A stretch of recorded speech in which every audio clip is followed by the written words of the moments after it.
إن الحمد لله نحمده ونستعينه ونستغفره ونعوذ بالله من شرور أنفسنا ومن سيئات أعمالنا من يهده الله فلا مضل له ومن يضلله فلا هادي له وأشهد أن لا إله إلا الله وحده لا شريك له وأشهد أن محمدا عبده ورسوله أما بعد فإن خير الحديث كتاب الله وخير الهدي هدي محمد صلى الله عليه وسلم وشر الأمور محدثاتها وكل محدثة بدعة وكل بدعة ضلالة وكل ضلالة في النار فقد قال الله تبارك وتعالى في كلامه المجيد والفرقان الحميد أعوذ بالله السميع العليم من الشيطان الرجيم يا أيها الذين آمنوا اتقوا الله حق تقاته ولا تموتن إلا وأنتم مسلمون يا أيها الناس اتقوا ربكم الذي خلقكم من نفس واحدة وخلق منها زوجها وبث منهما رجالا كثيرا ونساء واتقوا الله الذي تساءلون به والأرحام إن الله كان عليكم رقيبا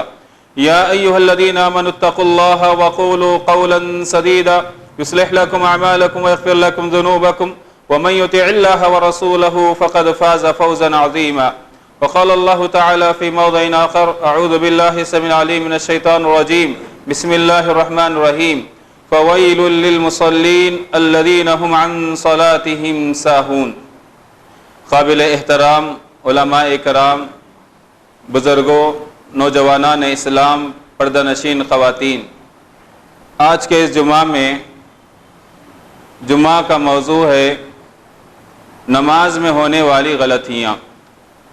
سب سے پہلے ہم اللہ کی حمد و ثنا بیان کرتے ہیں، فللہ الحمد علی کل حال۔ درود و سلام ہو میرے اور آپ کے نبی جناب محمد رسول اللہ پر، اللہم صلی علی محمد وعلی آل محمد کما صلیت علی ابراہیم وعلی آل ابراہیم انک حمید مجید، اللہم بارک علی محمد وعلی آل محمد کما بارکت علی ابراہیم وعلی آل ابراہیم انک حمید مجید۔ معزز حاضرین، نماز اللہ کی عبادت ہے اور اللہ تبارک و تعالی نے اسے نبی محترم صلی اللہ علیہ وسلم کو آسمانوں پر بلا کر تحفہ معراج کے طور پر دیا۔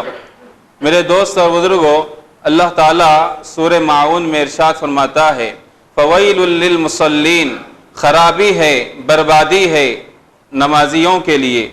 کن نمازیوں کے لیے؟ انہم عن صلاتہم ساہون، ان نمازیوں کے لیے جو اپنی نمازوں سے غافل ہیں۔ اس کی تشریح میں مفسرین نے کئی باتیں کی کہ نماز سے غفلت برتنے والا کون ہے۔ نماز سے غفلت برتنے والا وہ بھی ہے اور اس کے لیے بھی خرابی ہے جس کے تعلق سے مشہور ہوتا ہے کہ یہ نماز سے سال میں 2 مرتبہ تعلق قائم رکھتا ہے، اور وہ ہے رمضان کی عید اور بقرعید کی عید۔ نمازی جس کے لیے خرابی کا اعلان کیا گیا ہے، اس سے مراد وہ نمازی بھی ہے جو یہ سمجھتا ہے کہ رمضان کی حد تک نماز کا حکم ہے۔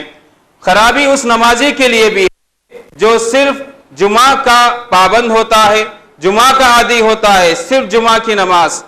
نمازی جس کے لیے خرابی کا اعلان کیا گیا ہے، وہ نمازی بھی اس سے مراد ہے جو نمازیں تو پڑھتا ہے لیکن 5 وقتہ نمازیں نہیں پڑھتا۔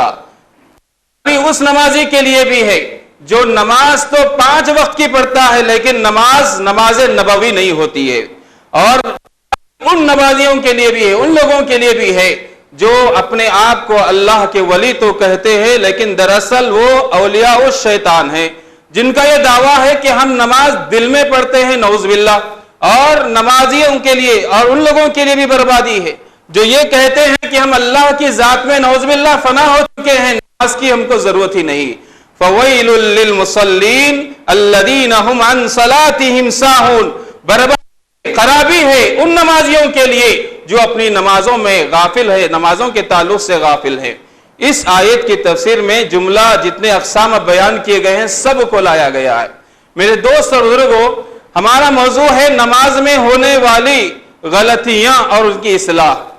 یہ ٹاپک کس لیے اہمیت رکھتا ہے، کس لیے ضروری ہے کہ اس کے تعلق سے بولا جائے اور ہم میں سے ہر مسلمان نماز کے تعلق سے مفکر ہو یعنی کہ فکر مند ہو۔ آئیے ایک حدیث سنتے ہیں۔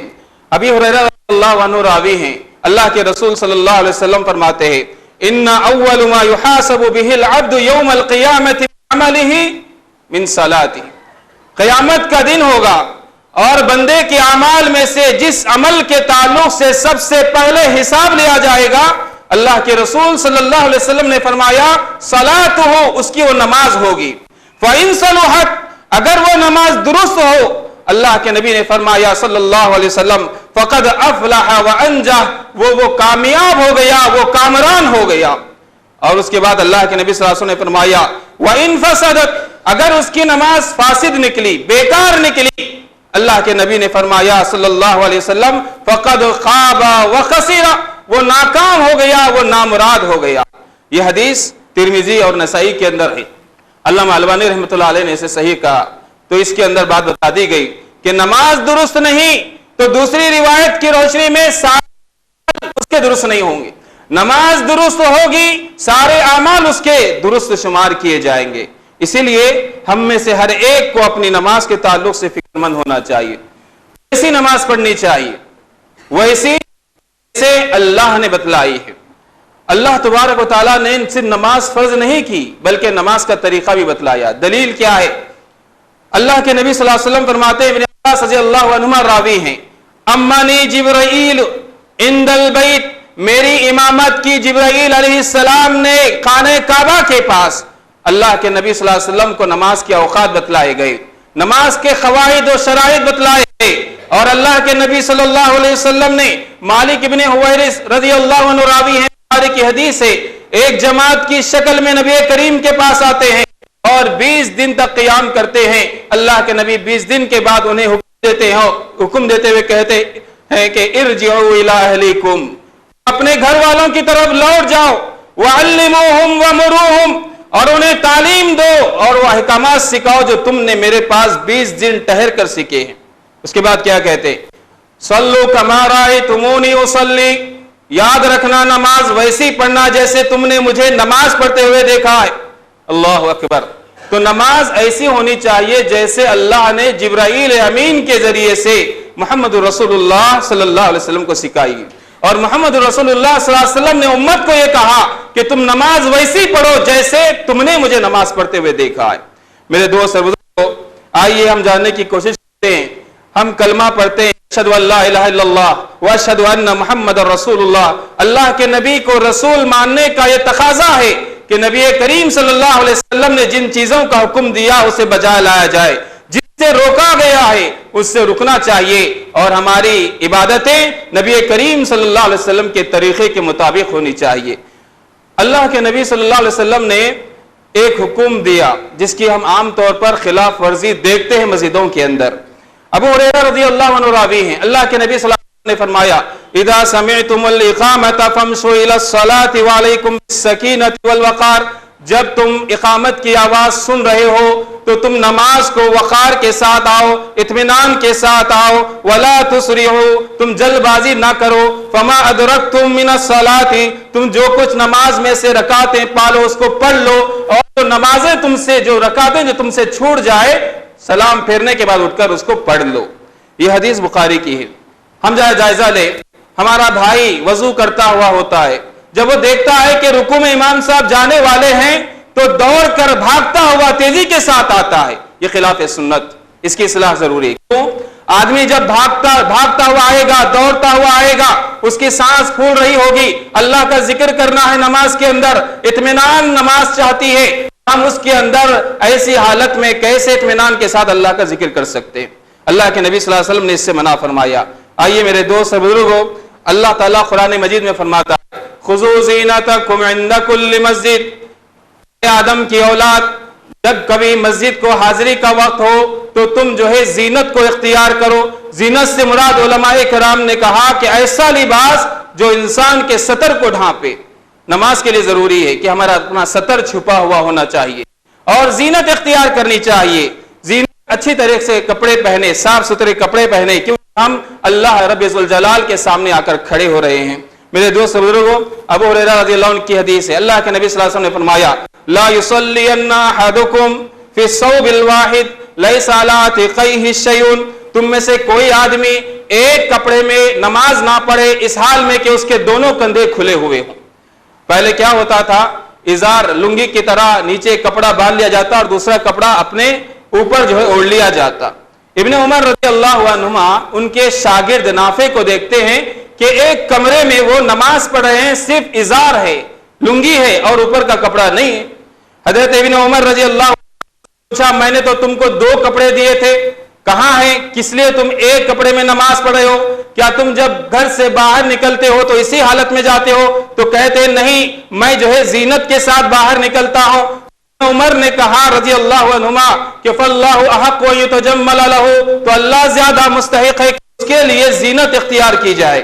میرے دوست بزرگوں، اچھا لباس ہم کو پہننا چاہیے، ایسا لباس جو ہمارے سطر کو ڈھانپے اور اپنے کندھے چھپے ہوئے ہو، یہ مردوں کے لیے ہے اور عورتوں کے لیے تعلیم آ رہی ہے۔ حضرت عائشہ رضی اللہ عنہا بیان فرماتی ہے کہ اللہ نبی صلی اللہ علیہ وسلم نے فرمایا کہ لا يقبل اللہ صلاۃ حائض الا بخمار، اللہ تعالیٰ اس جوان لڑکی کی نماز قبول نہیں کرتا جس کے سر پر اوڑھنی نہ ہو، اوڑھنی اچھی طریقے سے باندھے اور اپنے بالوں کو پوری طریقے سے چھپائے۔ اس کا سطر یہ ہے کہ اس کا سارا جسم شرم کے لائق ہے، شرم والا ہے، سب کو چھپانا ہے۔ تو میرے دوست بزرگوں، یہ حدیث ابن حبان کی تھی۔ اور آئیے ابو ہریرہ رضی اللہ عنہ کی ایک اور حدیث ہے مردوں کے لیے۔ اللہ کے نبی صلی اللہ علیہ وسلم نے ایک آدمی کو دیکھا کہ وہ نماز پڑھ رہا ہے، انہو کان یصلی وہو مسبل ازارہ، ایسی حالت میں نماز پڑھ رہا ہے کہ اس کا ازار لٹک رہا ہے، ٹخنے سے نیچے لٹک رہا ہے۔ اللہ کے نبی صلی اللہ علیہ وسلم نے فرمایا کہ وَإِنَّ اللَّهَ يَقْبَلُ صَلَاةَ رَجُلٍ مُسْبِلٍ إِزَارَهُ، اللہ تعالیٰ لا يقبل، اللہ تعالیٰ قبول نہیں کرتا ایسے آدمی کی نماز جس کا ازار اس کے ٹخنے سے نیچے ہو۔ امام نووی رحمۃ اللہ علیہ نے مسلم کے شرائط پر اس حدیث کو جو ہے صحیح قرار دیا۔ تو اس سے کیا بات معلوم ہے؟ عام طور پر جو امام صاحب کہتے ہیں کہ مرد حضرات کپڑوں کو ٹخنے سے اوپر رکھیں کیونکہ یہ گھمنڈ کی علامت ہے مردوں کے لیے، اس سے منع کیا گیا ہے، نماز ہو یا نماز کے باہر۔ ہم نماز کے اندر اللہ کے سامنے عاجزی و انکساری کا اظہار کرتے ہیں، کپڑوں کو ٹخنوں سے نیچے لٹکا کر نماز پڑھنا اللہ کے سامنے کم گھمنڈ اور تکبر کا اظہار ہے۔ بتائیے اللہ کیسے نماز کو ہماری قبول کرے گا؟ اس لیے میرے دوست بزرگوں، ہم کو اپنی اصلاح کرنی چاہیے نمازوں میں۔ اب آئیے، حضرت انس رضی اللہ عنہ کہتے ہیں اللہ کے رسول صلی اللہ علیہ وسلم کی بیوی عائشہ رضی اللہ عنہا کے پاس ایک پردہ تھا اون کا بنا ہوا اور اس کے اندر تصاویر تھی۔ اللہ کے نبی صلی اللہ علیہ وسلم نماز پڑھ لی، نماز ختم کرتے ہی پہلے یہ کہا کہ امیتی عنی فإنہ لا یزال تصاویر تعرض لی فی صلاتی، کہ اے عائشہ اس پردے کو میرے سامنے سے ہٹا دو کیونکہ اس کے اندر موجود تصاویر مجھ کو میری نماز میں خلل پیدا کر رہی تھی۔ یہ بخاری کی حدیث۔ کیا بات معلوم ہوئی؟ نماز کے دوران ہم جائزہ لیں، ہمارا مصلی، ہمارے قبلے کی دیوار، یہ ڈیزائن نقش و نگار سے جو ہے پاک و صاف ہو۔ یہاں پر اصلاح کی ایک بات ہے، ہم میں سے اکثر نوجوان ایسے لباس پہنتے ہیں کہ جو رکوع میں جاتے ہیں تو جس سے سطر کھل جاتا ہے، وضو کے لیے بیٹھے ہوئے ہیں سطر نظر آ رہا ہے، نظر کھل چکا ہے۔ میرے دوست اور بزرگوں، ایسے لباس سے ہم کو جو ہے پناہ طلب کرنی چاہیے۔ ایسا لباس اختیار کرے جسے لباس تقویٰ کہا گیا کہ جس سے سطر بھی یعنی کہ چھپے اور سطر بھی ہو سکے اور نماز اس سے متاثر نہ ہو سکے، نماز اس سے متاثر نہ ہو سکے۔ رکوع میں جا رہے ہیں سطر کھلا ہوا ہے، سجدہ کر رہے ہیں سطر کھلا ہوا ہے۔ کتنی شرم کی بات ہے کہ ہم اللہ کی بارگاہ میں ٹھہرے ہوئے ہیں اور جو آداب سے ہم کو ٹھہرنے کی تعلیم دی گئی ہے وہ آداب نماز کے اندر نہیں ہے۔ تو میرے دوست اور بزرگوں، اس میں تفسیر کی ضرورت نہیں، ہمیں سے اکثر ہم لوگ عقل مند ہیں، جانتے ہیں۔ اور اسی طریقے سے ایسے ٹی شرٹ، ایسے شرٹ پہننا کہ جس کے اوپر تصاویر ہو، ڈیزائن زیادہ ہو اور وہ پہلی صفوں میں ٹھہرے ہوئے ہیں، بعد میں ٹھہرنے والوں کی نظریں ان کو اٹریکٹ کر رہی ہیں، ان کے ٹی شرٹس، ان کے شرٹس، اس سے منع کیا گیا۔ میرے دوست بزرگ، اللہ کے نبی صلی اللہ علیہ وسلم نے عائشہ رضی اللہ عنہا سے کہا کہ اس پردے کو میری نگاہوں کے سامنے سے ہٹا دو کیونکہ اس کی تصاویر مجھے جو خلل پیدا کر رہی۔ میرے دوست بزرگوں، اسی کے اندر تنگ لباس بھی آ گیا۔ ایسا لباس ہم پہنتے ہیں، خریدتے وقت یہ سوچے کہ ہم ایسا لباس لیں جس سے ہماری نماز متاثر نہ ہو، جس سے ہماری آخرت برباد نہ ہو۔ ایسے ٹائٹ پینٹ یا لباس ہم پہنتے ہیں کہ نہ تورک کر سکتے ہیں، نہ تحیات میں صحیح طریقے سے بیٹھ سکتے ہیں، نہ نماز اطمینان سے پڑھ سکتے ہیں۔ اس لباس کو ہم کیوں جو ہے خریدتے ہیں؟ کیوں نہ ہم لیتے وقت یہ سوچ لے کہ یہ نماز میں ہم کو جو ہے متاثر نہ کرنے والا ہو، ایسا لباس ہم اختیار کریں۔ میرے دوست اور بزرگوں، آئیے اللہ کے نبی صلی اللہ علیہ وسلم نے کیا تعلیمات دی اور اللہ کے نبی صلی اللہ علیہ وسلم نے کہا انما الاعمال بالنیات، ہر عمل کا دار و مدار نیت پر ہوتا ہے۔ نماز کے لیے کھڑے ہوئے ہیں، نیت کا معنی ہوتا ہے دل میں ارادہ کرنا۔ بعض ہمارے بھائی ایسے ہیں جو نماز کے لیے کھڑے ہو کر نیت کرتے ہیں کہ اے اللہ میں تیرے لیے 4 رکعت نماز ظہر ادا کر رہا ہوں، منہ میرا قبلے کی طرف۔ یہ الفاظ شرعی الفاظ نہیں، اور علم نے اس کو بدعت میں شمار کیا ہے۔ اور ابن عز حنفی رحمت اللہ علیہ کہتے ہیں، چاروں ائمہ رحمت اللہ علیہ کا اس پر اتفاق ہے کہ دل کے ارادے کا نام نیت ہے۔ سب نے کہا، کیا کہا سب نے؟ انما النیت محلها القلب، نیت کی جگہ دل ہوتی ہے۔ دل میں انسان ارادہ کر لیا کہ اب مجھ کو ظہر کی نماز پڑھنا ہے، ظہر کے لیے کھڑا ہوا ہوں، یہ نیت اس کے لیے کافی ہے۔ اگر کوئی حج کے لیے جا رہا ہے، عمرے کے لیے جا رہا ہے، تو وہاں پر زور سے کہنے کی بات آئی کہ لبیک عمرتن لبیک حجن، کہ ہم حج کے لیے نیت باندھتے ہیں یا جو ہے عمرے کے لیے نیت باندھتے ہیں، لیکن نمازوں کے تعلق سے جو الفاظ بنائے گئے ہیں عربی میں ہو یا اردو میں، وہ شریعت کے خلاف ہے۔ بعض اہل علم نے اس کو بدعت میں شمار کیا، اس سے ہم کو بچنا چاہیے۔ نیت کی بات آئی تو ایک یہ کہ اللہ کے نبی صلی اللہ علیہ وسلم نے من صلی یرائی فقد اشرک، جس نے دکھاوے کے لیے نماز پڑھی اس نے شرک کا کام کیا، اس نے شرک کیا۔ تو نماز میں کھڑے ہوتے ہی ہم اپنی نیتوں کی اصلاح کر لیں۔ ہم جو یہ نماز پڑھ رہے ہیں یہ اللہ کی عبادت ہے اور اسلام کا رکن ہے، مجھ پر یہ چیز فرض کر دی گئی ہے، اس نیت سے وہ نماز پڑھے تو اس کی نماز قابل قبول ہوگی، اس کی نیت درست ہوگی۔ اگر شہرت مقصد ہو، دنیا طلبی مقصد ہو، نمازی لوگ کہیں یہ مقصد ہو، تو اس کی نماز اس کے لیے وبال جان بن سکتی ہے۔ میرے دوست اور بزرگوں، اور چند چیزیں ہیں اللہ کے نبی صلی اللہ علیہ وسلم نے منع فرمایا۔ نماز پڑھتے وقت ہمیں اوقات کا خیال کرنا چاہیے، نفل یا سنت نمازوں کے لیے بات کہی جا رہی۔ عقبہ ابن عامر رضی اللہ عنہ کہتے ہیں اللہ کے نبی صلی اللہ علیہ وسلم نے ہمیں 3 وقت میں نماز پڑھنے سے منع فرمایا، اور ان 3 وقتوں میں اپنے جنازے کو دفن کرنے سے بھی منع فرمایا، اپنے مردوں کو دفن کرنے سے منع فرمایا۔ وہ 3 اوقات کیا ہیں؟ اللہ کے نبی صلی اللہ علیہ وسلم نے کہا سورج نکلتے وقت، سورج جب درمیان میں ہو کہ ہمارا سایہ نہ آزو پڑ رہا نہ بازو، ہمارا سایہ ہمارے قدموں میں ہے، ایسے وقت میں نماز نہیں پڑھنا چاہیے۔ لیکن اس وقت میں جمعہ کو مستثنا کیا گیا، مسجد حرام کو جو ہے نا مستثنا کیا گیا، اس کے علاوہ دوسری نمازوں میں دوسری جگہوں میں اس وقت میں نماز نہیں پڑھنی چاہیے۔ اور سورج ڈوبتے وقت اس وقت بھی نماز پڑھنے سے منع کیا گیا، مردوں کو دفن کرنے سے منع کیا گیا۔ میرے دوست اور بزرگوں، یہ حدیث مسلم کی تھی۔ اور آئیے اور ایک حدیث ابو سعید خدری رضی اللہ کے نبی صلی اللہ علیہ وسلم نے کہا کہ فجر کی نماز کے بعد کوئی نماز نہیں، عصر کی فرض نماز کے بعد کوئی نماز نہیں ہے۔ یہ حدیث جو ہے بخاری کی ہے۔ تو یہ 5 وقت ہو گئے جس کے اندر نماز پڑھنے سے منع کیا گیا۔ تو ہم جو ہے ان اوقات میں نماز پڑھنے سے محتاط رہیں، نہ پڑھیں۔ بعض علماء نے عصر کی نماز کے بعد اجازت دی ہے کہ جب تک سورج بلندی پر ہو وہ پڑھ سکتا ہے، شرط یہ کہ وہ سببی نماز ہو، جیسے تحیت المسجد ہے، جنازے کی نماز ہے۔ یہ بعض علماء نے اجازت دی ہے۔ اور اسی طریقے سے جس آدمی کی سنت فرض نماز سے پہلے چھوٹ گئی ہو تو وہ فرض نماز کے بعد فجر کی نماز کے بعد پڑھ سکتا ہے، لیکن عادت نہ بنائے، کیونکہ اس کا وقت یہ فجر کی نماز فرض نماز سے پہلے کا ہے۔ تو میرے دوست اور بزرگوں، اس چیز کا ہم ذہن میں، ان چیزوں کو ہم ذہن میں رکھیں تاکہ ہماری نمازوں کی اصلاح ہو سکے۔ نماز میں کھڑے ہوتے ہیں، اللہ صلی اللہ علیہ وسلم نے فرمایا، انس رضی اللہ عنہ راوی ہیں، اقیموا صفوفکم، تم اپنے صفوں کو درست کر لو۔ حضرت انس رضی اللہ عنہ کہتے ہیں جب اللہ کے نبی یہ فرماتے تو ہم اپنے کندھے کو بازو کے کندھے سے ملاتے، اپنے قدم کو بازو والے بھائی کے قدم سے ملا لیتے۔ اور ایک حدیث میں اللہ کے نبی صلی اللہ علیہ وسلم نے فرمایا کہ تم صفوں کو فرشتوں کی صفوں کی طرح بناؤ۔ صحابہ نے پوچھا اللہ کے نبی صلی اللہ علیہ وسلم فرشتے صف کیسے بناتے ہیں؟ اللہ کے کہا یتمون الصفوف الاول، وہ پہلی صفوں کو پہلے مکمل کرتے ہیں۔ کیا بات بتائی گئی؟ پہلی صفوں کو پہلے ہم کو مکمل کرنا چاہیے۔ جب پہلی صف مکمل ہو جائے تو پھر دوسری صف ہم کو جو ہے نا وہ مکمل کرنی چاہیے۔ پھر کہا وَيَتَرَاصُونَ فِي الصَّفِّ، وہ صفوں میں ایک دم مل جل کر کھڑے ہوتے ہیں۔ یتراصون، یہ لفظ جو استعمال ہوتا ہے ایسی دیوار کے لیے جو چونا گج ہوتی ہے، سیمنٹ سے بنی ہوئی ہوتی ہے، ایک اینٹ دوسری اینٹ سے ملی ہوئی ہوتی ہے۔ ایک نمازی اپنے بھائی بازو والے بھائی کے نمازی سے مل کر اس طرح کھڑا رہے، گویا کہ وہ بنیان مرصوص، وہ جو ہے چونا گج دیوار ہے۔ اللہ اکبر۔ کوئی دیوار ایسی بن سکتی کہ جس کے اندر گیپ دیا جائے، اینٹوں کے درمیان گیپ ہو، اس دیوار کا کوئی فائدہ بھی نہیں ہوگا، نہ بن سکتی ہے، وہ سب مکمل نہیں ہو سکتی جس کے اندر خلا ہو۔ اور اللہ کے نبی صلی اللہ علیہ وسلم نے فرمایا کہ تم شیطان کے لیے اپنے اور اپنے بھائی کے درمیان جگہ نہ چھوڑو، جگہ نہ چھوڑو۔ من وصلہ وصلہ اللہ، جو سب کو جوڑے اللہ اس کو اپنی رحمت سے جوڑے، جو سب کو کاٹے اللہ اس کو اپنی رحمت سے کاٹے۔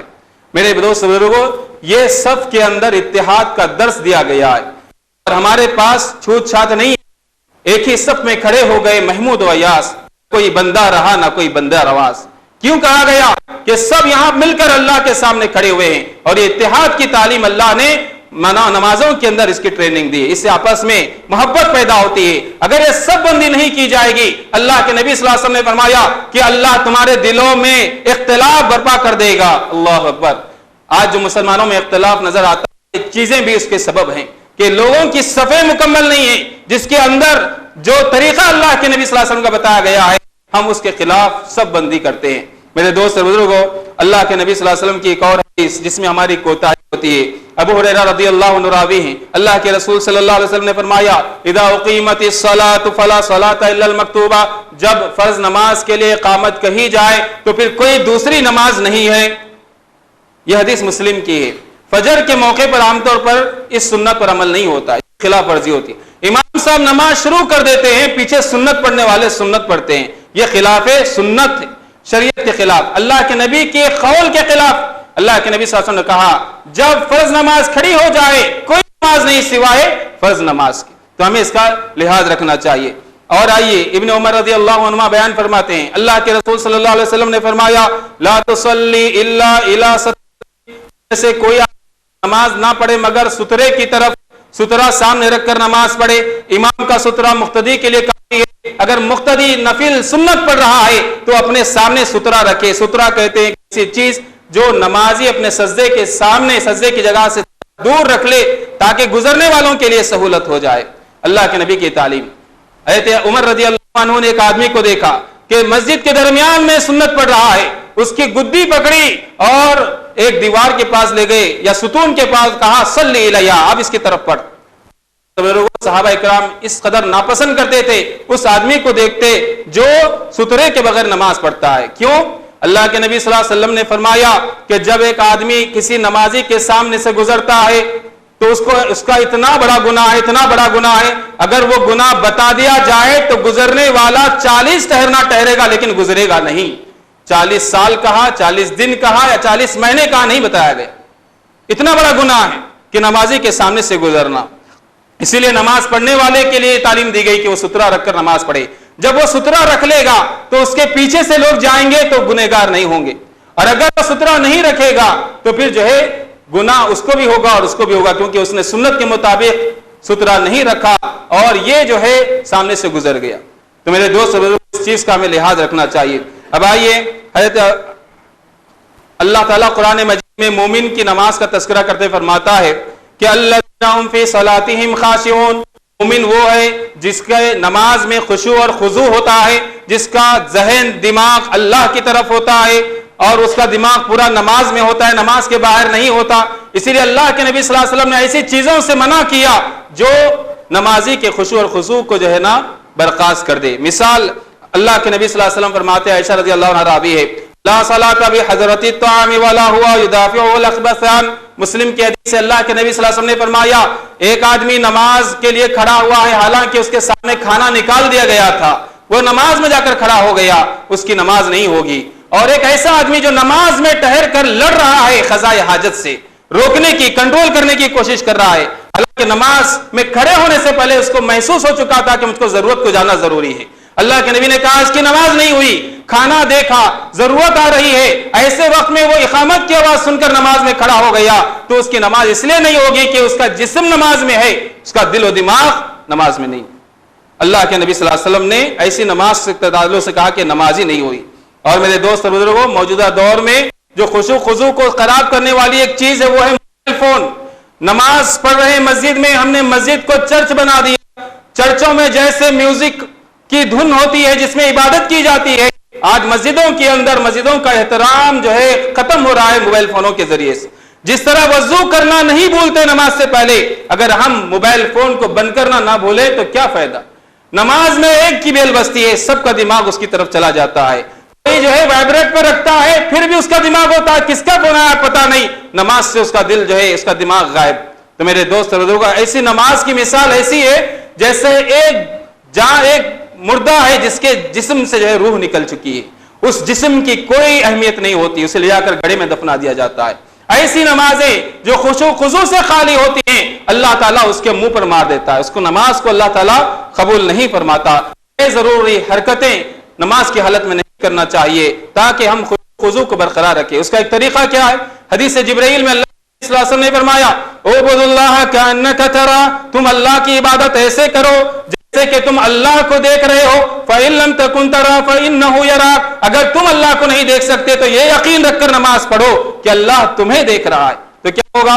آدمی کا ذہن دماغ نماز میں ہوگا، نماز کی دعاؤں کا معنی اگر ہم کو معلوم ہوں گے تو ہماری نمازوں کے اندر خشوع خضوع ہوگا کہ ہم جو پڑھ رہے ہیں اس کا معنی کیا ہے، ہم اللہ کی کیا تعریف کر رہے ہیں، کیا اللہ سے مانگ رہے ہیں۔ جب معنی معلوم ہوگا تو دل بھی ہمارا نماز میں ہوگا۔ تو ایسا نہ ہو کہ ہم یہاں ہیں میرا دل مدینے میں ہو۔ تو میرے دوست ایسی نمازیں اللہ کو جو ہے قابل قبول نہیں۔ آئیے حضرت ابو ہریرہ رضی اللہ عنہ کہتے ہیں اللہ کے نبی صلی اللہ علیہ وسلم مسجد میں تشریف فرما ہے، ایک آدمی آتا ہے، وضو کرتا ہے، نماز پڑھتا ہے، اللہ کے نبی کے پاس آتا ہے، السلام علیکم کہتا ہے، اللہ کے نبی جواب دیتے ہیں اور کہتے ہیں ارجع فصلی فإنک لم تصلی، لوٹ جا نماز پڑھ، تیری نماز نہیں ہوئی۔ 3 مرتبہ صحابی ایسا کرتے، اس کے بعد عاجز آ کر کہتے ہیں آپ بتائیے کہ میں اتنا ہی جانتا ہوں نماز کے بارے میں، آپ مجھ کو تعلیم دیجیے۔ اللہ کے نبی صلی اللہ علیہ وسلم نے کہا کہ دیکھو جب تم نماز کے لیے کھڑے ہو تو تکبیر کہو، اچھی طریقے سے قیام کرو، اچھی طریقے سے رکوع کرو، اطمینان کے ساتھ قوما کرو، اطمینان کے ساتھ سجدہ کرو، اور پوری مکمل نماز اسی طرح پڑھنا۔ کیا بات بتائے گی؟ جس نماز میں اطمینان اور سکون نہ ہو، جلد بازی ہو، وہ نماز اللہ کے پاس قابل قبول نہیں ہے۔ میرے دوست اور بزرگوں، اللہ کے نبی صلی اللہ علیہ وسلم نے فرمایا کہ ابو قتادہ رضی اللہ عنہ راوی ہیں، چوروں میں سب سے بدترین چور نماز کا چور ہے۔ صحابہ نے پوچھا اللہ کے نبی یہ نماز کا چور کیسے؟ کہا کہ یہ نماز جب پڑھتا ہے لا یتم رکوعها، نہ رکوع صحیح طریقے سے مکمل کرتا ہے، ولا سجودها، اور نہ ہی اپنا سجدہ مکمل طریقے سے کرتا ہے، اس کی پیٹھ سیدھی ہوتی ہے بلکہ جلد بازی سے نماز پڑھتا ہے، جس کو اللہ کے نبی صلی اللہ علیہ وسلم نے کیا کہا؟ کوے کی ٹھونگ مارنے کی طرح۔ کوا جیسا ٹھونگ مارتا ہے پانی پینے کے لیے، فوراً گردن اٹھاتا ہے پھر پانی میں ٹھونگ مارتا ہے، ایسی نماز کی ضرورت نہیں ہے اللہ کے پاس۔ اور اللہ کے نبی نے کہا سب سے برا چور ہے یہ نماز کا چور۔ حضرت انس رضی اللہ عنہ کہتے ہیں اللہ کے نبی صلی اللہ علیہ وسلم نے فرمایا انما جعل الامام، امام اس لیے بنایا جاتا ہے کہ اس کی اقتداء کی جائے، اس کے پیچھے پیچھے عمل کیا جائے، اور فاذا کبر فکبروا، جب اللہ اکبر کہے تم بھی اللہ اکبر کہو، خالی نہ ٹھہرو نماز میں، اللہ اکبر جب بھی امام کہے تم بھی آہستہ سے اللہ اکبر کہو۔ اسی طریقے سے یہ حدیث بخاری کی تھی، اور امام سے جو لوگ سبقت کرتے پتہ نہیں امام سے کیا کمپٹیشن ہوتا ہے، امام اللہ اکبر نہیں کہتا یہ رکوع میں چلے جاتے ہیں، امام سجدے میں نہیں جاتا یہ چلے جاتے ہیں، امام سلام ہی پھیرنے میں ہوتا ہے یہ سلام سے فارغ بھی ہو جاتے ہیں۔ ایسے لوگوں کے تعلق سے کیا وعید سنائی گئی ہے؟ اللہ کے نبی صلی اللہ علیہ وسلم فرماتے ہیں اما یخشى الذی یرفع راسہ قبل الامام ان یحول اللہ راسہ راس حمار، بخاری کی روایت ہے، کیا وہ آدمی نہیں ڈرتا اللہ سے جو امام سے پہل کرتا ہے کہ اللہ تعالیٰ اس کے سر کو یا اس کے چہرے کو گدھے کا سر نہ بنا دے؟ اللہ اکبر۔ تو ہمیں جو امام کی اقتداء کرنی چاہیے، امام کے پیچھے چلنا چاہیے۔ اللہ کے نبی صلی اللہ علیہ وسلم نے فرمایا جس نے سورہ فاتحہ نہیں پڑھی اس کی نماز نہیں ہوئی۔ بعض لوگ کہتے ہیں قرآن میں آئے تھے کہ جب قرآن پڑھا جائے تو غور سے سنو اور خاموش رہو، اس کی تفسیر ابو ہریرہ رضی اللہ عنہ کہتے ہیں۔ ایک صحابی نے پوچھا ابو ہریرہ ہم امام کے پیچھے بھی سورہ فاتحہ پڑھے جبکہ امام زور سے قرات کر رہا ہے؟ کہا اقرا بہا فی نفسک، اسے پڑھو تم اپنے نفس میں آہستہ سے پڑھو۔ یہ ہے قرآن کی تفسیر، قرآن کی تفسیر حدیث سے ہوتی ہے، تو اسی لیے نمازوں کے اندر سورہ فاتحہ پڑھنا ضروری ہے۔ اگر ہم نہیں پڑھتے ہیں تو اللہ کے نبی صلی اللہ علیہ وسلم نے کہا کہ نماز اس کی قبول نہیں ہوتی ہے۔ اب آئیے اللہ کے نبی صلی اللہ علیہ وسلم کی ایک اور حدیث ابن عباس رضی اللہ عنہ راوی ہیں، کہتے ہیں امرت ان اسجد علی 7 اعظم، مجھے حکم دیا گیا کہ میں 7 ہڈیوں پر سجدہ کروں۔ یہ بھی حدیث بخاری کی ہے۔ اللہ کے نبی نے اشارہ کیا، پہلی ہڈی پیشانی اور ناک کی طرف اشارہ کیا، پھر کہا دونوں ہتھیلیاں زمین پر ہونی چاہیے، دونوں انگلیاں ہاتھوں کی زمین پر ٹکی ہوئی ہونی چاہیے، دونوں گھٹنے زمین پر ٹکے ہوئے ہونے چاہیے، پیروں کے دونوں اطراف دونوں انگلیاں زمین پر ٹکے ہوئے ہونی چاہیے۔ یہ 7 ہڈیوں پر سجدہ ہوتا ہے۔ عام طور پر دیکھتے ہیں بعض بھائی سجدے میں جاتے ہیں، ہاتھ اٹھا لیتے ہیں اور پھر جو ہے پیروں کو زمین سے اٹھا کر ہوا میں کھیلتے رہتے ہیں، سجدہ مکمل نہیں ہوگا۔ اللہ کے نبی صلی اللہ علیہ وسلم نے کہا مجھے حکم دیا گیا کہ 7 ہڈیوں پر جو ہے نا سجدہ کیا جائے۔ اور اسی طریقے سے بعض حضرات ہیں نماز کے اندر ٹہرتے ہیں، ابن مالک رضی اللہ عنہ کہتے ہیں کہ مَبَالُ أَقْوَامٍ يَرْفَعُونَ أَبْصَارَهُمْ إِلَى السَّمَاءِ فَاشْتَدَّ قَوْلُهُ، کیا ہو گیا ہے قوم کو؟ اللہ کے نبی نے سختی سے منع کیا کہ نماز کی حالت میں آسمان کی طرف نظروں کو اٹھاتے ہیں، چاہیے کہ وہ ڈرے کہ اللہ تعالیٰ کہیں ان کی بصارت کو نہ چھین لے۔ اللہ اکبر، یہ حدیث بخاری کی۔ اور جو لوگ نماز میں ٹہر کر پوری مسجد کا جائزہ لیتے رہتے ہیں، عادت بن جاتی ہے، شعور نہیں ہوتا ہے کہ ہم دیکھ رہے ہیں، پوری نماز میں سامنے والوں کو گھورتے رہتے۔ حضرت عائشہ رضی اللہ عنہا نے کہا، بخاری کی روایت ہے کہ یہ شیطان کا ایک جھپٹا ہوتا ہے جو نمازی کے ثواب پر وہ جھپٹا مارتا ہے، اس سے نماز کا ثواب ختم ہو جاتا ہے، کم ہو جاتا ہے۔ اس لیے نماز کی حالت میں اپنی نگاہیں سجدے کی جگہ پر رکھنی چاہیے۔ اور آئیے میرے دوست اور بزرگوں، سلام پھیر دیتے ہیں۔ اللہ کے نبی صلی اللہ علیہ وسلم نے فرمایا کہ غلطی جو ہم سے ہوتی ہے، سلام پھیرتے ہی اٹھ کر بھاگنے لگتے ہیں۔ اللہ کے نبی صلی اللہ علیہ وسلم نے فرمایا الملائکۃ یصلون علی الذی، فرشتے اس نمازی پر دعائیں کرتے رہتے ہیں جو نماز پڑھ کر اپنی ہی جگہ پر بیٹھا ہوا ہوتا ہے، اللہ کا ذکر کرتا ہوتا ہے، اس کے لیے دعا کرتے ہیں اللہم اغفر لہ، اللہ اس کی بخشش فرما دے، ورحم، اللہ اس پر رحم کا معاملہ فرما، وتب علیہ، اے اللہ اس کی توبہ کو قبول فرما۔ یہ حدیث بخاری کی ہے میرے دوست بزرگ۔ مساجد میں چارٹ لگائے جاتے ہیں اللہ اذکار کے، بعد الصلاۃ، نماز کے بعد کے اذکار، وہ اطمینان سے بیٹھ کر ہم جو ہے پڑھنا چاہیے تاکہ فرشتوں کی دعا کے ہم مستحق ہو سکے۔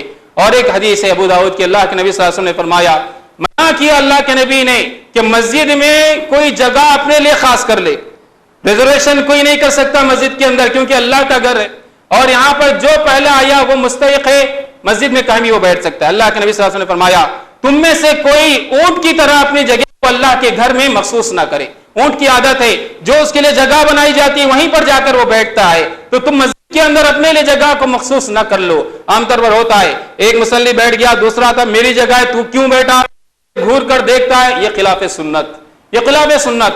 میرے دوست اور بزرگوں کو یہ چند باتیں تھی کہ جس کے اندر یہ باتیں بتائی گئی کہ جو عام طور پر غلطیاں ہم سے ہو جاتی ہیں اس کی ہمیں اصلاح کرنی چاہیے۔ اب جو بھائی نماز ہی نہیں پڑھتے ان کا کیا حکم ہے؟ جو بھائی نماز ہی نہیں پڑھتے ان کا کیا حکم ہے؟ اللہ تعالیٰ کہتا ہے قرآن مجید میں فَخَلَفَ مِن بَعْدِهِمْ خَلْفٌ أَضَاعُوا الصَّلَاةَ وَاتَّبَعُوا الشَّهَوَاتِ، نیک لوگوں کے گزرنے کے بعد ناخلف اولاد آئی جو سب پہلے نمازوں کو ضائع کر دی، فَسَوْفَ يُلْقَوْنَ غَيًّا، تو یہ ان قریب غے میں داخل کیے جائیں گے۔ امام ابن کثیر رحمۃ اللہ علیہ نے ابن مسعود کا قول نقل کیا ہے کہ غے جہنم کی ایک وادی کا نام ہے جس کے تہ میں جہنمیوں سے نکلنے والا خون اور پیپ جمع کیا جاتا ہے، جس کے اندر بے نمازیوں کو ڈالا جائے گا۔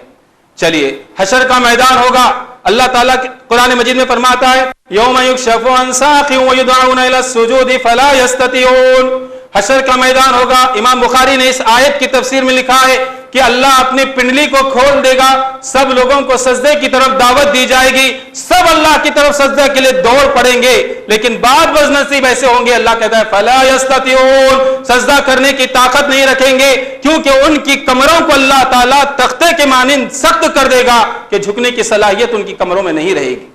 کیوں؟ وَقَدْ كَانُوا يُدْعَوْنَ إِلَى السُّجُودِ وَهُمْ سَالِمُونَ، حالت صحت میں دنیا کے اندر ان کو نمازوں کی طرف بلایا جاتا تھا، لیکن کبھی اللہ کے بندے نماز کی طرف نہیں آتے۔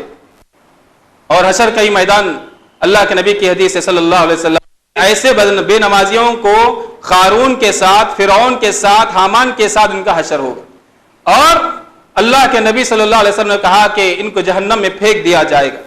تو میرے دوست اور بزرگوں، ان تعلیمات کو سامنے رکھ کر ہم اپنا جائزہ لیں کہ ہماری نمازیں نماز نبی ہے یا پھر ہماری نمازیں منمانی نمازیں ہیں۔ کیا اللہ کے پاس ہم بچ سکتے ہیں؟ ہرگز نہیں، کیونکہ پہلی حدیث جو بیان کی گئی تھی کہ قیامت کے دن بندے کے اعمال میں سب سے پہلے اس کے نماز کا حساب لیا جائے گا، اگر یہ درست نکلی تو وہ کامیاب ہو گیا، کامران ہو گیا، اگر فاسد نکلی، خراب نکلی، تو پھر وہ آدمی ناکام و نامراد ہو گیا۔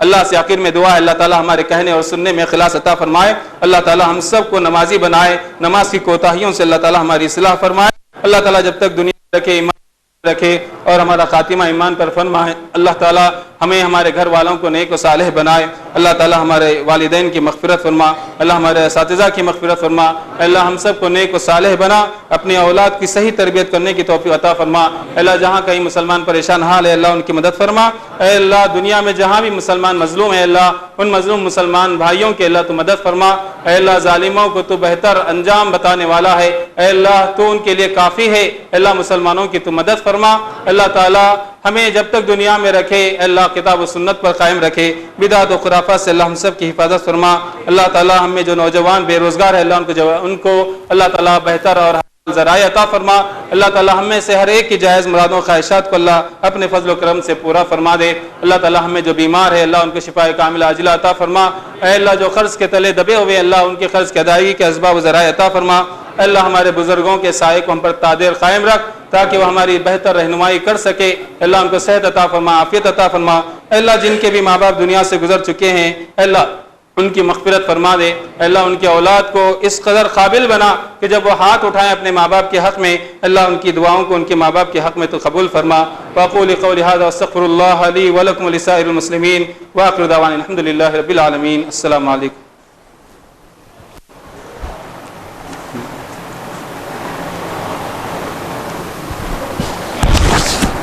ان الحمد لله نحمده ونستعينه ونستغفره ونعوذ بالله من شرور انفسنا ومن سيئات اعمالنا من يهده الله فلا مضل له ومن يضلل فلا هادي له واشهد ان لا اله الا الله وحده لا شريك له واشهد ان محمدا عبده ورسوله اما بعد فان خير الحديث كتاب الله وخير الهدي هدي محمد صلى الله عليه وسلم وشر الامور محدثاتها وكل محدثة بدعة وكل بدعة ضلالة وكل ضلالة في النار، فقد قال الله تبارك وتعالى في كلام المجيد والفرقان الحميد، أعوذ بالله السميع العليم من الشيطان الرجيم، إن الله وملائكته يصلون على النبي يا أيها الذين آمنوا صلوا عليه وسلموا تسليما، اللهم صل على محمد وعلى آل محمد كما صليت على إبراهيم وعلى آل إبراهيم إنك حميد مجيد، اللهم بارك على محمد وعلى آل محمد كما باركت على إبراهيم وعلى آل إبراهيم إنك حميد مجيد، عباد الله رحمني ورحمكم الله، إن الله يأمر بالعدل والإحسان وإيتاء ذي القربى وينهى عن الفحشاء والمنكر والبغي يعظكم لعلكم تذكرون، اذكروا الله يذكركم وادعوه يستجب لكم إنه تعالى أكبر۔